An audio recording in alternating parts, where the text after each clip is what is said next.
is our superintendent. This is our group leader. This is our group leader, Mr. Kong. Linda Ricciuto sends her best. Thank you. I'm Rob Richardson. I'm the Vice President of the Santa Ana School Board, and to our friends from China, we want to welcome you here to Century High School. 那我是这里这个学委会的这个委员长，那我在这里呢，想要欢迎我们远道而来。Today, we'll have an opportunity, as you're already engaged in conversation with our superstar students here from Century High School. 那么你们现在呢，一起坐在大家中间呢，包括我们学校有最杰出的一些学生。And it's a great privilege. I would like to introduce a couple of people that you will get a chance to hear from today and get to interact with. First, I'd like to introduce the senior elected person here at Century High School, and that is the student body president, Maria Pineda of Century High School. So please welcome. 那我们在这里呢，首先我要在这里介绍几个坐在大家中间的非常重要的几个人物。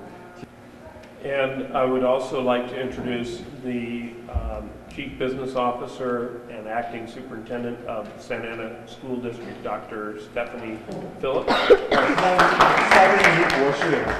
She is the #1 administrator right now for our district. She's going to make a presentation after we have had our lunch. 那么在我们这午餐吃完之后呢，他会给。And Mr. Kong, we just want to welcome you and your delegation for being here with us in Santa Ana and here specifically at Century High School today. 那么康先生，我想在这里正式。And we're very thankful to get a chance to interact with you today. 那么我非常高兴今天有机会能够跟您进行互动。谢谢您。谢谢。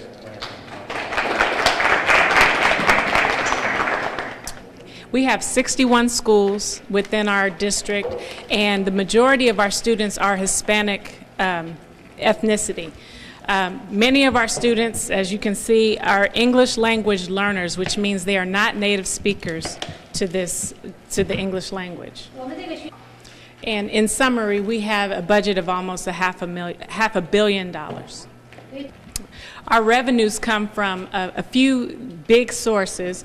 Our largest revenue source is from the state of California, and we get that revenue through local control funding formula, and I'll tell you a little bit more about that in a second.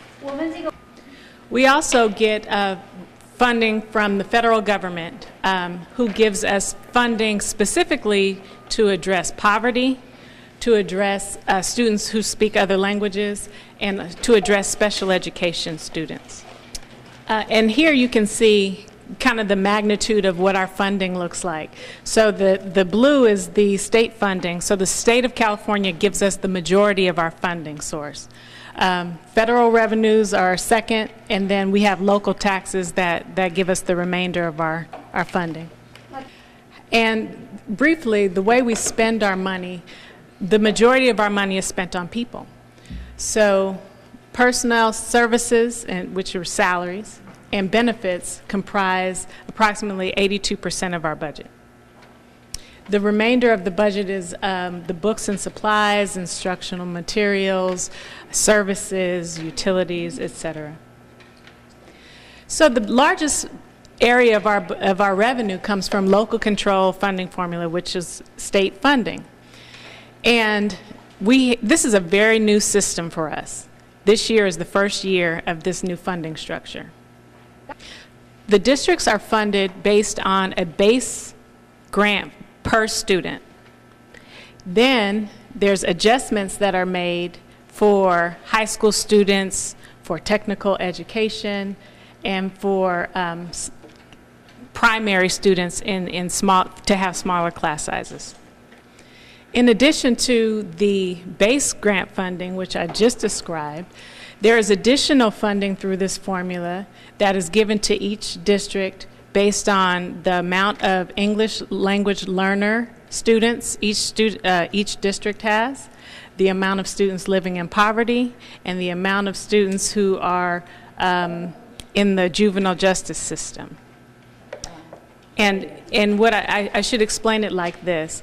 There are many students who become orphaned or who are on social supports, and those are called foster youth. So those are the students that we're really talking about, students who are counted in a different way. Okay.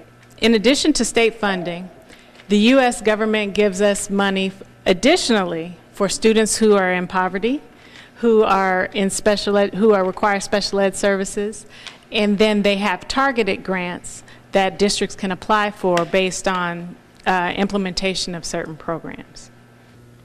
These funds come with significant strings, which means we have to, they're highly regulated, and we have to do things just as those grant requirements tell us. So how is the school district held accountable for the funds it receives? There are two different ways, and one is called a multi-year projection. A multi-year projection is required by state law, and it shows what the district's assumptions are, and it is supposed to tell you whether a district is solvent for the current year and the next 3. This year we have additional accountability based on the new funding structure, and that is called the Local Control Accountability Plan. This plan must be adopted by each Board of Education prior to July 1st this year, 2014. The plan should contain goals that identify the state priorities and how the district is going to meet those priorities for each school district, and it's a 3-year plan. The plan must contain these 8 priorities. 这个计划必须要包括8个优先事项。 Instructional materials and facilities must be addressed. A Common Core curriculum must be adopted. Parent participation must be outlined. Pupil achievement must be taken into account in terms of effectiveness, and this has to do with our standardized tests. Graduation and dropout rates must be cited in each report. Suspension and expulsion, which is student discipline goals, must be addressed in each report. 而且 And the district must show that it has a broad course of study, or is it trying to achieve a broad course of study for the students, as well as how those students are doing in those areas. So in this way, the state of California is really attempting to hold districts accountable and align our expenditures to our educational goals. 所以这样做的 So we have 5 board members for San Ana Unified School District. We have, we're very fortunate that 3 of the members of the board are products of the local school system. We have one, our board president, actually, Jose Hernandez, is a graduate here of Century High School. And we have myself, who graduated from Santa Ana High School. We have another one from Valley High School. And hopefully we have one of the students in here who will become school board members later on. Maybe Maria, I don't know. We have a variety of things that we use to judge the performance of the school. We have the goals that are set for each student. We have goals that are set for testing for all the students and for the school. We compare with our other schools in our district, and we compare our success with other schools that have a similar composition of students. So we do that. And then we are really becoming a more, I hesitate to use the word scientific, but we're becoming much more engaged with the use of data. And in this respect, the teachers look at the data from their class, another peer looks at that data, and they compare the data to figure out what techniques and what things can be done to lift everybody up. So there's a lot more analytical and evaluation work that goes on with that.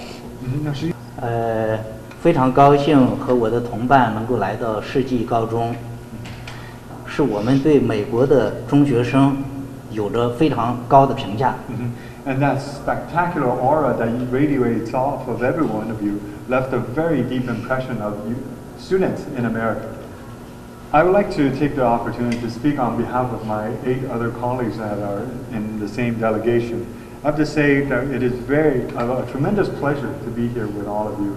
Now, for 3 exact reasons. And then the first one being that our delegation is the delegation of youth in China, and we are researchers and scholars that research youth, and also some of us are youth representatives. And this entire delegation represents the friendship between youth in China and in the United States. Now, second is that my own children is roughly at the same age. So when I see you guys, I think of my own children and feel very familiar and have that sense of family as soon as we arrive. And the third one is that all of us, we have all been through our school days, and seeing you here is a great flashback to the times that we spent in school. It's a wonderful memory. 我还想跟大家分享一个刚才的小小的故事。 And also, I'd like to share with you a story that I, in fact, just learned on the lunch table. And because I have two student representatives on this table, and I talk with them, and wondering how, because my daughter is also in that same age of adolescence, and how can I better communicate with them and understand their needs? 他们讲，第一点要换位思 And one of the things they told me was that you gotta put yourself in your daughter's shoes. In other words, don't always approach the issue from the point of view of being a parent. Also take consideration of what it feels to be at that age at that time. And most importantly, to let your child know that you care about them and you love them. Now, I have these 2 points inspired me in 2 ways. Now, the first way is that I know that once I go back home, I'm going to try. I'm going to engage with my daughter in the ways that you already suggested me. But there's a second point. I'm going to keep it for a little bit until I'll tell you a little bit later. The whole concept can be elevated to the relationship between China and the United States. First of all, is that we have that reciprocal relationship, and it's important for us two countries to think in the shoes of another country, to think about their unique concerns and situation. And second is to know that our friendship will last and it will be there. 我们是这样说的，我们也会是这样做的。谢谢大家。We always said so, and we'll continue to do so. Thank you very much.